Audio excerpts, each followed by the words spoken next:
Class में जो topics पढ़े थे तो उस पे कुछ क्वेश्चंस देखते हैं। Why are solid rigids? Solid rigid क्यों होते हैं? रिजिड्स मींस अनबेंडिंग और इनफ्लेक्सिबल, जो उनको झुकाया नहीं जा सकता और जो इनफ्लेक्सिबल होते हैं उनको क्या कहा जाता है? सॉलिड। और ये रिजिड क्यों होते हैं? In a solid the constituent particles are very close packed. इनमें कंस्टिट्यूएंट पार्टिकल्स जो होते हैं बहुत ज्यादा क्लोज पैक्ड स्ट्रक्चर होता है इनका।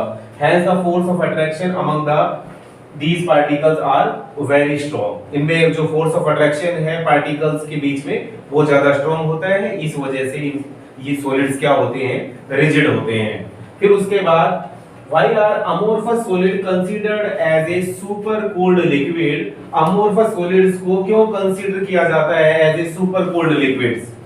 because like liquid amorphous solid क्या? जैसे glass have a tendency to flow slowly, ये बहुत कम रेट के साथ फ्लो करते हैं, इस वजह से ये इनको सुपर कोल्ड लिक्विड कहा जाता है। Next is why is the window glass of old building thick at the bottom? glass is very high viscous liquid. Glass जो होता है बहुत हाई विस्कस लिक्विड होता है which flow down very slowly, जो बहुत एक स्लो रेट के साथ फ्लो करता है। इस वजह से जो ओल्ड बिल्डिंग्स होती हैं उनके जो ग्लास होते हैं वो बॉटम से थिक हो जाते हैं। Next, what is the difference between quartz and glass? Through both contain SiO4 units. दोनों के दोनों क्वार्ट्ज और ग्लास दोनों SiO4 नेगेटिव यूनिट्स रखते हैं और फिर भी इनमें क्या डिफरेंस है? देखिए, जो क्वार्ट्ज होता है, quartz composed of the crystalline silica. Quartz किसके बने हुए होते हैं? क्रिस्टलाइन सिलिका के बने हुए होते हैं। फिर उसके बाद SiO4 नेगेटिव टेट्राहेड्रा, इसको टेट्राहेड्रल भी बोला जाता है। Tetrahedra units are arranged in a regular manner. कैसे? ये SiO4 का स्ट्रक्चर कैसा होता है? इससे 4 ऑक्सीजन यूनिट जुड़ी हुई होती हैं, तो 4 नेगेटिव चार्ज भी आएंगे क्योंकि 4 नेगेटिव चार्ज है, तो इसका ये स्ट्रक्चर होता है tetrahedral structure. Units are arranged in a regular manner. They have a long range, इनका लॉन्ग रेंज ऑर्डर होता है and have a sharp melting point, और इनका शार्प मेल्टिंग पॉइंट होता है। उसके बाद ग्लास क्या होते हैं? Composed of the amorphous silica. Amorphous silica के बने हुए होते हैं, जैसा कि अभी हम पढ़ के आए हैं क्या? अमोर्फस सॉलिड और क्रिस्टलाइन सॉलिड के बारे में। फिर SiO4 negative tetrahedra is also known as tetrahedral. तो टेट्राहेड्रा का स्ट्रक्चर कैसा होता है? SiO4 negative. Next point, they have short range order. इनका जो रेंज ऑर्डर होता है वो शॉर्ट होता है and have sharp melting point, और इनका जो मेल्टिंग पॉइंट होता है वो कैसा होता है? शार्प होता है।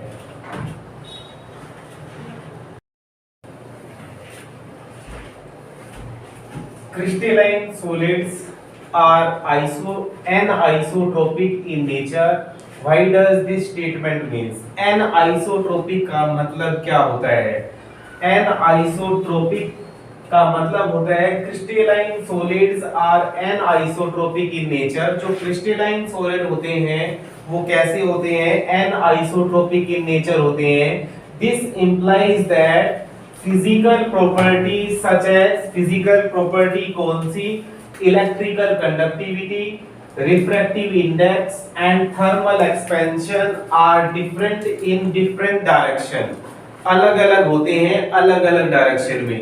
जैसे कि यहाँ पर आपने ये देखा कि अगर हम ऐसे जाते हैं, इसमें ये क्या है? Positive charge, negative, plus, minus. तो यहाँ पर ये फिजिकल प्रॉपर्टी क्या है? डिफरेंट है, अल्टरनेट स्टेज पर बदल रही है, प्लस माइनस। लेकिन अगर मैं ऐसे बात करूं, यहाँ पर ये physical properties are repeated same, minus, ठीक है। तो मैंने आपको कहा कि एन आइसोट्रोपिक सॉलिड्स कौन से होते हैं जिनकी electrical conductivity, physical property, electrical conductivity, refractive index, thermal expansion वो क्या हो, अलग अलग हो। जैसे ये अलग अलग हैं, लेकिन अगर ऐसे सेम होते हैं तो उनको क्या बोला जाता है, आइसोट्रोपिक इन नेचर। और आइसोट्रोपिक इन नेचर क्या, अमोर्फस सॉलिड शो करते हैं। अमोर्फस सॉलिड्स कौन होते हैं, amorphous solids are isotropic in nature. This implies that the physical properties such as electrical conductivity, refractive index, electrical conductivity, refractive index और thermal expansion वो क्या हो, सेम हो इन ऑल डायरेक्शन। सेम का मतलब ऐसे, सेम हो इन ऑल डायरेक्शंस, तो उसको क्या कहा जाता है, आइसोट्रोपिक सॉलिड्स। ठीक है। और ये जो अमोर्फस सॉलिड्स होते हैं उनको आप amorphous solid, non crystalline solid, pseudo solids और सुपर कोल्ड लिक्विड के नाम से भी जानते हैं। ठीक है।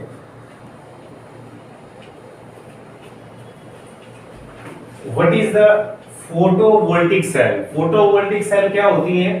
Photovoltaic cell the material that converts sunlight into electricity. जो मटेरियल सनलाइट को इलेक्ट्रिसिटी में कन्वर्ट करते हैं उनको क्या कहा जाता है, photovoltaic cell. For example amorphous silica. Amorphous silica are the good example which converts sunlight into electricity. फिर उसके बाद how can a material be made amorphous? किसी मटेरियल को आप अमोर्फस कैसे बना सकते हैं? Bye melting the material and cool it rapidly. उसको क्या करके, मेल्ट करके और उसको रैपिडली कूल करके।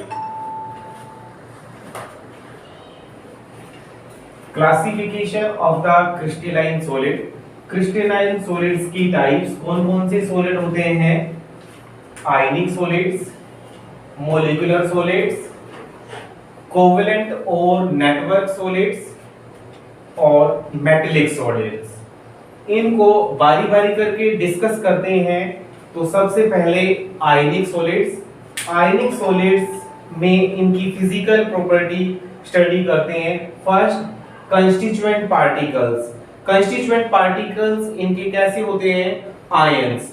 आयंस क्या होते हैं? Either it can be cation और एनाइन।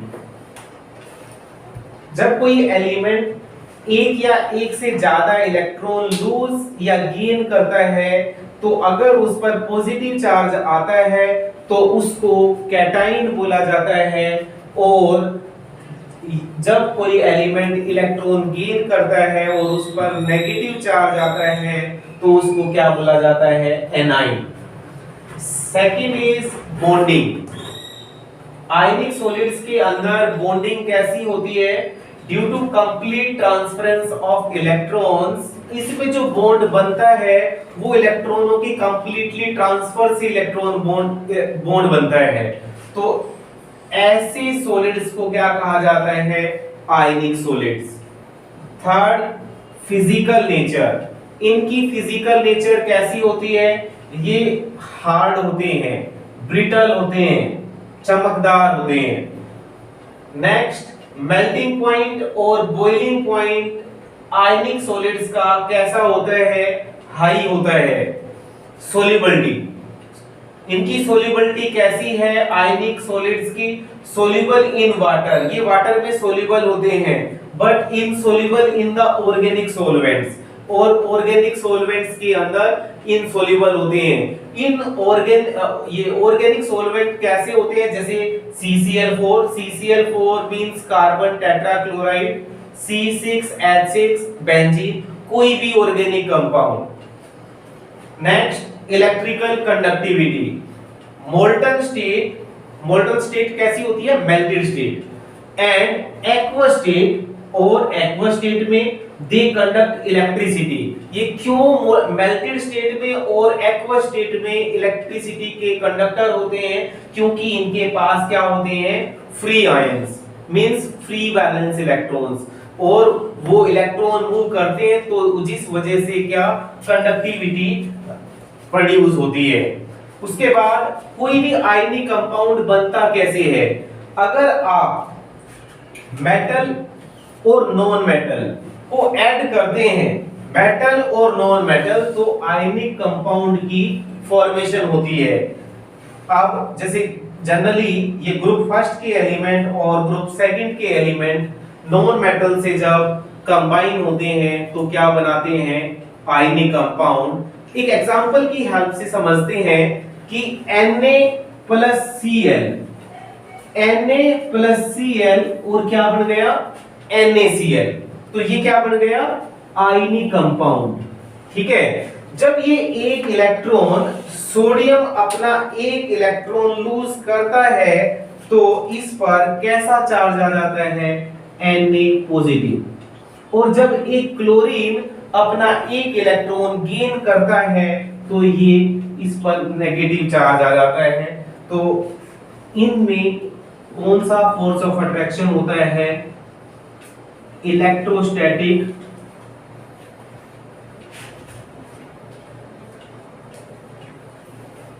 फोर्स ऑफ अट्रैक्शन होता है। इस फोर्स को कोलम्बिक फोर्स के नाम से भी जाना जाता है।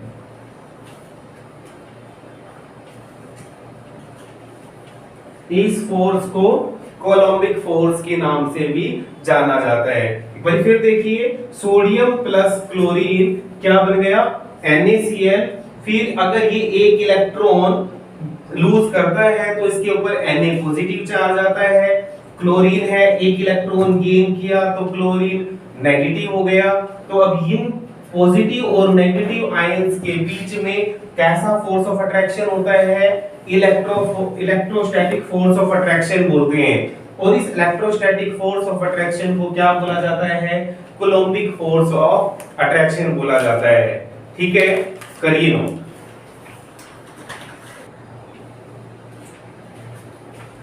Second is molecular solids.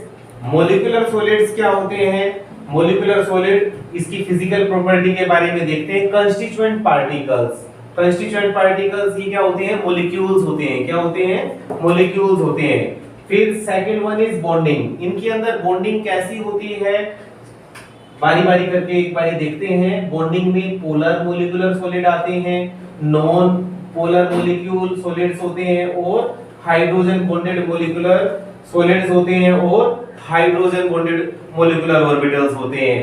तो पोलर मॉलिक्यूलर सॉलिड्स क्या होते हैं, जिनके अंदर dipole dipole force of attraction होता है। कौन सा फोर्स ऑफ अट्रैक्शन होता है, dipole dipole force of attraction होता है। इनकी एग्जांपल में solid SO2, solid SO2, solid HCl। Non polar molecular solid, non polar molecular solid में कौन आते हैं, जिनमें weak van der Waals force होता है, जिनमें weak van der Waals force होता है। Weak van der Waals force किनके अंदर होता है, जैसे I2, Cl2, Br2, H2, means same electronegativity वाले जिसमें एलिमेंट होते हैं, जिसमें डाइपोल मोमेंट जीरो होता है, उनको क्या कहा जाता है, नॉन पोलर मॉलिक्यूलर सॉलिड। जिनमें क्या हो, डाइपोल मोमेंट जीरो होता है, उनको क्या कहा जाता है, नॉन पोलर मॉलिक्यूलर सॉलिड। और जिनमें डाइपोल मोमेंट एग्जिस्ट करता है उनको क्या कहा जाता है, पोलर मॉलिक्यूलर सॉलिड्स। फिर hydrogen bonded molecular solids. Hydrogen bonded में कौन आते हैं, solid H2O, HF, NH3 etcetera. ठीक है, मतलब जिनके अंदर हाइड्रोजन बॉन्ड हो। हमें कैसे पता लगे कि हाइड्रोजन बॉन्डेड मॉलिक्यूलर सॉलिड, मतलब किसी की कंपाउंड की शक्ल देखने से हम कैसे बताएं कि उसके अंदर कौन सी बॉन्डिंग प्रेजेंट है, कि हाइड्रोजन बॉन्डिंग होगी या नहीं होगी। तो हाइड्रोजन बॉन्डिंग होने के लिए अगर हमारे पास ये तीन एलिमेंट हैं उस कंपाउंड में, फ्लोरीन, ऑक्सीजन, नाइट्रोजन, अगर इन तीन एलिमेंट में से अगर एक एलिमेंट है और वो हाइड्रोजन बॉन्ड के साथ कंबाइन होता है, तब हम उस कंपाउंड के अंदर कहेंगे हाइड्रोजन बॉन्डिंग है, अदरवाइज नहीं है। तो जैसे देखते हैं कि H और F हाइड्रोजन फ्लोराइड, फिर आगे एच एफ, ऐसे आगे एच एफ। इस तरीके से अगर बॉन्डिंग प्रेजेंट है तो उसके अंदर क्या होगी, हाइड्रोजन बॉन्डिंग होगी। In this fluorine is more electronegative element and therefore it attracts the electron and therefore appear on the slightly negative charge. It is del negative और इसने इलेक्ट्रॉन दिए हैं तो del पॉजिटिव। जो इलेक्ट्रॉन लेता है उस पर स्लाइटली नेगेटिव चार्ज आ जाता है, जो इलेक्ट्रॉन डोनेट करता है उसके पास स्लाइटली पॉजिटिव चार्ज आ जाता है। तो इस कंपाउंड के अंदर क्या होगी, हाइड्रोजन बॉन्डिंग होगी।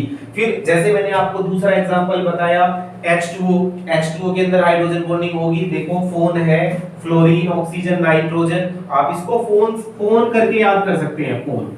यस, तो फ्लोरीन ऑक्सीजन नाइट्रोजन, अगर H2O ऑक्सीजन है इसके अंदर तो हाइड्रोजन बॉन्डिंग हो गई। HF फ्लोरीन है और हाइड्रोजन के साथ भी जुड़ा हुआ है। NH3 नाइट्रोजन हाइड्रोजन के साथ भी जुड़ा हुआ है। ठीक है, तो इसका मतलब इन कंपाउंड्स के अंदर हाइड्रोजन बॉन्डिंग होगी। फिर उसके बाद इलेक्ट्रिकल कंडक्टिविटी, ये इंसुलेटर होते हैं। कैसे होते हैं, इंसुलेटर होते हैं। इनकी फिजिकल नेचर कैसी है, इनकी किनकी, मॉलिक्यूलर सॉलिड्स की। मॉलिक्यूलर सॉलिड्स सॉफ्ट होते हैं। इनका मेल्टिंग बॉइलिंग पॉइंट कैसा होता है, इनका लो मेल्टिंग पॉइंट होता है, लो बॉइलिंग पॉइंट होता है। सोलिबिलिटी इन वाटर, वाटर में इनकी सोलिबिलिटी कैसी होती है, पोलर मॉलिक्यूल सॉलिड्स जो होते हैं, पोलर मॉलिक्यूलर सॉलिड्स जो होते हैं वो सोल्यूबल होते हैं वाटर के अंदर। नॉन पोलर मॉलिक्यूलर सॉलिड्स होते हैं उनको इनसोल्यूबल कहा जाता है, वे इनसोल्यूबल होते हैं।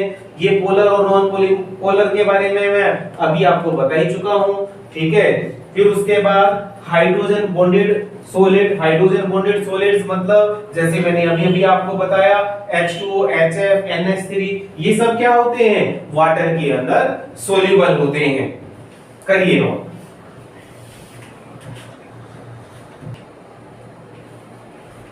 थर्ड वन इज कोवेलेंट और नेटवर्क सॉलिड्स। कोवेलेंट और नेटवर्क सॉलिड्स की फिजिकल प्रॉपर्टी देखिए। इनके जो कंस्टिट्यूएंट पार्टिकल्स होते हैं वो क्या होते हैं, एटम्स होते हैं। उसके बाद इनमें बॉन्डिंग कैसी होती है, कोवेलेंट बॉन्ड होता है due to strong share, electron sharing. इनके अंदर कौन सा बॉन्ड होता है, कोवेलेंट बॉन्ड होता है। कोवेलेंट बॉन्ड क्या होता है, जो म्यूचुअल शेयरिंग से बनता है। Next is physical nature. ये जो सॉलिड्स होते हैं उनको क्या, वे हार्ड होते हैं। मेल्टिंग पॉइंट और बॉइलिंग पॉइंट कैसा होता है कोवेलेंट सॉलिड्स का, वेरी हाई होता है due to joint network structure. वे काफी जॉइंट नेटवर्क टाइप स्ट्रक्चर होता है।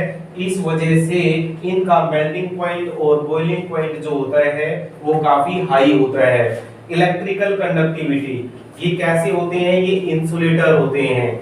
Solubility, not soluble in water, ये वाटर के अंदर इनसोल्यूबल होते हैं। करिए नोट।